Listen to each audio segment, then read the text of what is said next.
more time. Assalamu alaikum wa rahmatullahi ta'ala wa barakatuh. Abasiraamu mwenna mu nsi yonna mwebale kusiiba. Naye gwasiibye wulira akantu kano bulungi. Bw'osiiba ng'ogeya tandikirawo okulya emmere. Bw'osiiba ng'oyomba tandikirawo okulya emmere. Bw'osiiba ng'okola obwenzi tandikirawo okulya emmere. Bw'osiiba ng'oyambala bubi tandikirawo okulya emmere. Ate bino biri nnyo mu bantu baffe abakyala.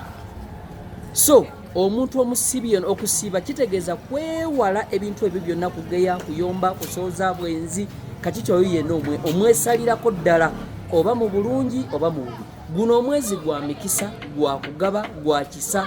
Ndabayo n'abantu nga ali mu kwonoona essente naye ng'eriyo emizigiti egitalina byakusiibulukirako. So weekube mu mutima ojjukire nti Allah gy'ali nnyo, era saawa yonna tukutwala tukusimire fuuti mmeka, ziba 3.5 oba 3. So sijja kuba mwogezi wa lunaku. Salamu alaikum wa rahmatullahi wa barakatuh. Mungu mwena abawe empeera mu kisiibo kino.